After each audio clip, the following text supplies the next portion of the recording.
Hi, I'm Rob from HopZine.com. Thanks for joining me for another video beer review.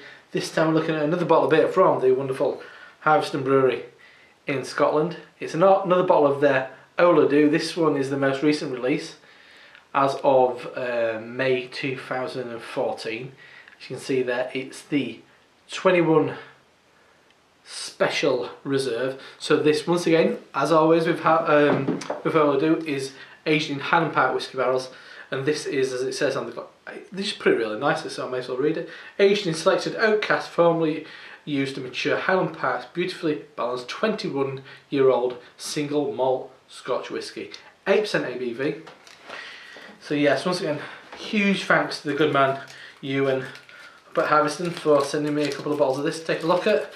It's a fantastic beer, and one thing I like about this range of beers Ola Dubh, and as far as barrel aged beer, these are some of the earliest ones I ever came to, courtesy of watching Zach Avery back in the day, doing just taking the wrapper off, doing videos of it, and I always thought, oh, they sound amazing, gotta get some of them. But yeah, one thing I like about it is they're all really uniquely different. Some, it's like the last one I had was really quite muted, the one before, big, monstrous, peaty bad boy. So let's see what this one is like.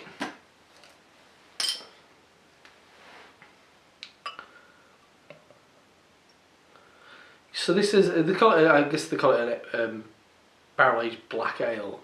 But the base beer for this is their Old Engine Oil, which is a porter, so an 8% porter, aged in Highland Park whiskey barrels. Beer in the glass, I mean, it is very, very dark for a beer that is not the most viscous ever. I mean, I'm going to say more really dark brown than full on kind of ebony. A nice wisp of quite smoky looking head, of slopping everywhere like an idiot. Nice fizz, well conditioned beer. Always, even though they are a bulk conditioned beer, a barrel aged beer, they always retain a really good condition to them. So let's check out the aroma. This is where it all starts. Oh, lovely. Oh, beautiful. Oh, lovely, big, kind of rich caramel, molasses, kind of creme caramel. It's that kind of thing that I'm picking up. That kind of really charred caramel. Definitely kind of slightly burnt wood. I presume that's where that oak's coming in. There's quite an intense kind of almond liqueur thing going on. It is boozy, it is really quite peaty, and I think the smoke does come in the form of a hint of peat. Yeah, there's a hint of that TCP there, but then there's a nice kind of campfire note in there. Oh, it's all over the place, it's so complex. Loads of, oh yeah, a bit of kind of red apple there, big kind of rum and raisin. Nice. There's a nice like vanilla ice cream in there as well, a really high quality one. Oh, just a fantastic smelling beer. It's always a winner, but this one, so far, incredible aroma. So let's dive in. I could sniff it all day long. Cheers. Thanks, Ewan.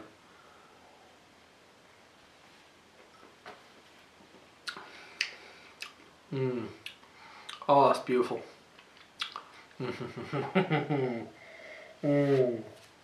It's got a blend of two wonderful kind of sides.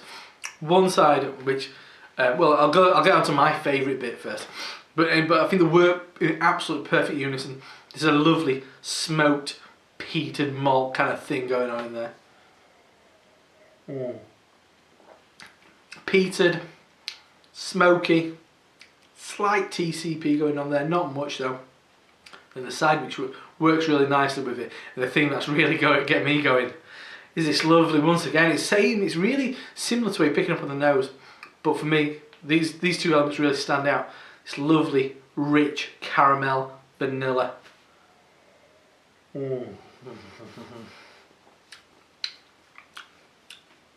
Relatively good carbonation, not too flat, not too fizzy, just really nicely measured.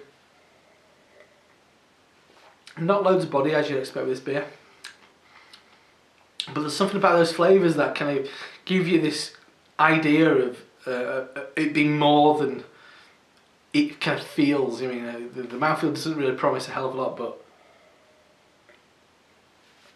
those big flavours.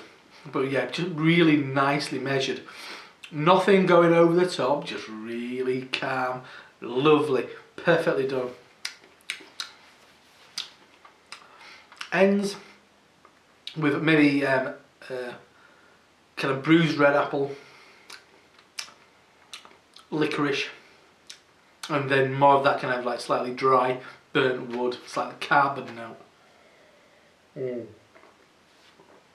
Every time you go for a mouthful, you're blasted with that big whiskey note.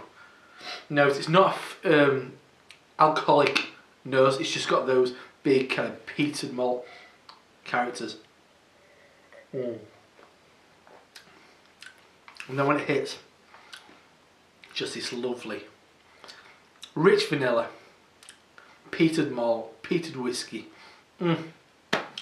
Beautiful. Absolute stunner. Maybe one of the better ones so far. Whenever he sends me them, I always put one on the side, developing a little bit of a stock. One day I'm going to have a big party and unleash them all on a group of friends. But that's an absolute cracker. Once again, big thanks to you and Hope at Harviestoun for sending me a bottle of this. Please get online, buy a bottle of this. One of the best, if you're an Ola Dubh fan, this is going to be a must buy, I'm telling you. I'm not just saying that because this is one of my favourites I've had as part of this range so far. Just once again, a little bit different. Despite being the same whiskey, it shows. To me, I'm not a big whiskey nut. I don't know much about it, but I'm kind of learning it a little bit through drinking these beers, and it's a real education showing those subtleties, but which can also lead on to something a bit more. So get online at harviestoun.com. You can see how it's spelled there. Harviestoun.com, 8% ABV, Ola Dubh, 21, special reserve, aged in 21-year-old Highland Park whiskey barrels. An absolute stormer. I've got a bar of dark chocolate upstairs. It's going to go perfectly with this. I'm Rob from HopZine.com. See you next time. Cheers.